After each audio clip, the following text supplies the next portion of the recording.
حتى الإنسان ينسى هويته ويتكلم. المد الوهابي دمر الإسلام. المد الوهابي واقع الحال دمر الإسلام لسبب الحركة الوهابية أكبر حركة أنشئت لتدمير الإسلام، أكبر حركة أنشئت لتمزيق الوحدة الإسلامية. بالوقائع كيف؟ بالوقائع حدثني عن حادثة واحدة أو عملية استشهادية أو عملية تفجيرية أو تصريح لهم أو فتوى حول القدس. حدثني تذكر معي ماذا صنعوا بأهل الطائف، كيف قتلوا أهل الطائف والإحساء، هم سنة لا تقول لي شيعة، سنة. ماذا فعلوا بأهل الطائف؟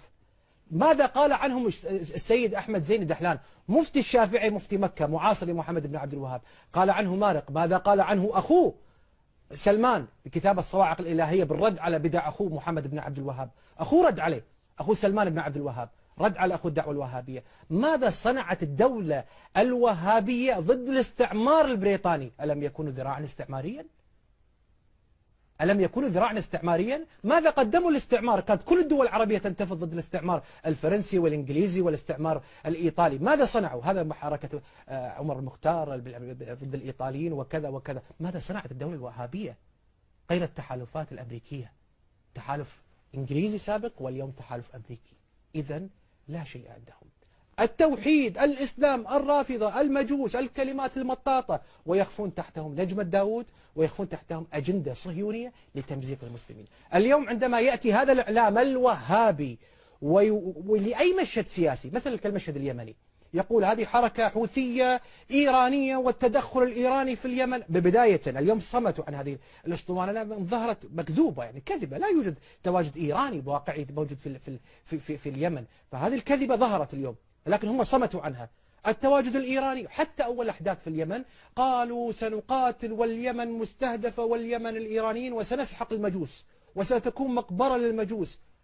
تمثيل تمثيل تمثيل. راحوا وحاولوا أن يشحنوا الشارع العربي والشارع الإسلامي طائفيا، وفعلا نجحوا في التأزيم الطائفي وصار الاقتتال، والناس بدأت تتشفى بأن اليوم سنقاتل الإيرانيين أين؟ في اليمن. بالتالي أين الإيراني؟ هل الطفل الذي مات تحت الإنقاذ إيراني؟ وإن كان إيرانيا، إن كان إيراني ليس بشرا؟ يا أخي عقليات سخيفة. هذا هو الفكر الوهابي اليوم يدمر الفكر. يصدر إلى الكويت مثلا طبعا في كل مكان. اليوم شارع المزاج الكويتي مزاج وهابي. الكويت نحن يعني مستاءون جدا من قضية الغزو الوهابي في كل كتب، في مناهج التعليم، في أفكارنا، في منابرنا، في كتبنا، في مكتبات هناك دعم كبير للكتب الوهابية، لكتب محمد عبد الوهاب، وهي كتب قمة بالتكفير. خذ على سبيل المثال، أنا قلتها في لقاء سابق، كتاب التوحيد الذي يتباكون هذا الإمام المجدد أي تجديد وهو لم يطلق طلقة حول فلسطين، أي تجديد وهو لم يسير جيش لفلسطين، أي تجديد وهو أول خارجي في الإسلام. محمد بن عبد الوهاب أول خارجي، وهو رأس وهو الأب الروح لداعش.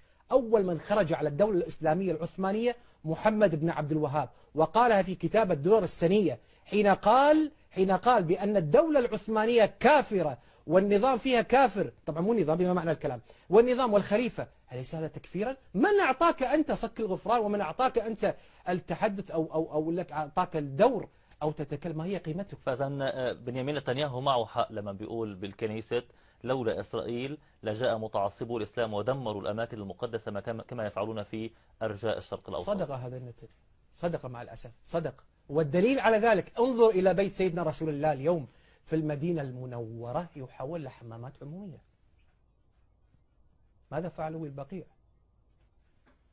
ماذا صنعوا في بيت عبد المطلب جد النبي صلى الله عليه وآله وسلم في مكة؟ مكتبة عامة. وأين قلاع خيبر؟ حدثني عن قلاع خيبر، شامخة في أراضي نجد. هذه سلوك الوهابية.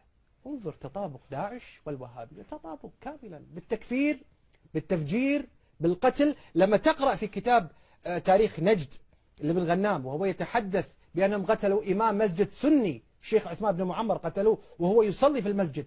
أليست أخلاق داعش؟ هذه أخلاق الوهابية. هذا إسلام؟ هذا إسلام؟ وتزمر للمحور الإيراني الشيعي في المنطقة. لا. هل تميز نفسك؟ عم تقول أنا مميز كرمال تكسب مثلا؟ شو هدفك من هذا الموضوع كله؟ أنا هدفي دعم محور المقاومة. أنا لست شيعيا ولست مع إيران ولست مع أي نظام من الأنظمة، حتى حزب الله مع كل احترامي ومحبتي لك حزب مقاوم بطل، ولست مع حماس أو الجهاد أو أي حركة. أنا رجل عربي مسلم، أحترم الجميع وأحب الجميع من كل المذاهب والديانات. أتفق مع هذا النظام وذاك النظام وهذا الحزب بمسائل وأختلف معه في مسائل.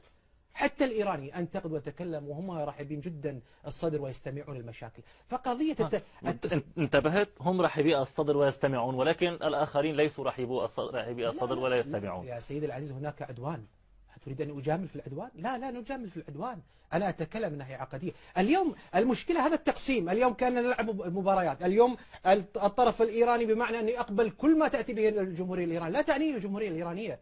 أنا لست إيرانيا، أنا كويتي، ولائي للكويت وبيعتي لصاحب السمو أمير البلاد الشيخ صباح أحمد الجابر الصباح، وولائي لدولتي، ولا علاقة لي بأي نظام الأنظمة، ولكني في المقابل عربي، سفير القضايا العربية وسفير النوايا العربية، وأنا مع وحدة الشعوب العربية وأيضا مع حقوق العرب والمسلمين بكل المذاهب.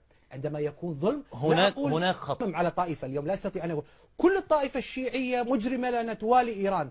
من قال توالي إيران؟ أتعرف أن أهل القطيف والإحساء عرب قبل وجود إيران وقبل وجود الدولة الشيعية الإيرانية، وبالأساس دولة سنية 300 سنة. إيران سنية 300 سنة، دولة شافعية سنية وفيها يهود وفيها كل الأعراق موجودين اليوم. أهل القطيف أساسا والحوزة أقدم حوزة شيعية موجودة في القطيف، وهم عرب أقحاح. تقول هؤلاء ولاهم لإيران. من صدر هذا الكلام؟ الإعلام العربي يصر. اليوم الحوثيين عرب أقحاح. اليوم من يعرف المزاج اليمني والزيدية. الزيدية أساسا مذهب لا يتفق مع المذهب الاثنى عشري، وهم عرب. والقومية العربية لا تلتقي عادة مع القومية الفارسية أو العثمانية التركية أو الفرنسية، يعني متعصبون، كلهم متعصبون. إذا ما المشكلة؟ لا، أنا أريد أن يعني أحاول ألبس هذا الطائفية وهذه الطائفية، ألبس الاسم السنية والشيعية كي أمرر أجندتي السياسية. اليوم أمريكا كيف تستطيع أن تدافع عن حثالتها الموجودين في سوريا؟ بأن تلبسهم اللباس وتحرك الأنظمة العربية والإعلام العربي السنة. العبوا على عزف على وتر السنة. اليوم من يقتل السنة، جيش النصرة سني، جيش داعش سني، القاعدة سنية، مجرمون هؤلاء من اكتشفهم أساس بريطانيا واليوم تدعمهم الولايات المتحدة الأمريكية. وبالمناسبة الفكر داعش هي النصرة إن كانت بمسميات أخرى، وهي أيضا القاعدة، والقاعدة هي الدعوة الوهابية وإن كانت سلفية العلمية، وتختلف هي السلفية الجهادية. يتبنون أجندة محمد بن عبد الوهاب وبن تيمية، وهؤلاء ليسوا من السنة أبدا، هم خوارج العصر. تفضل دكتور. فأنا أتمنى بس فقط أن تكون رسالتي بالإعلام العربي بأن من يريد أن يحلل المشهد السياسي في سوريا أو في اليمن عليه أن يتحلى بالإنسانية وينزع من نفسه قضايا الطائفية والنتن الطائفي وأن التصنيفات السخيفة، ويكون إنسان حرا يعبد الله تبارك وتعالى ويجعل من الله تبارك وتعالى نصب عينيه ويتكلم بضميره الإنساني، ولا يصنف هذا وذاك حسب الأهواء وما تملي عليه. دكتور، نحن نقر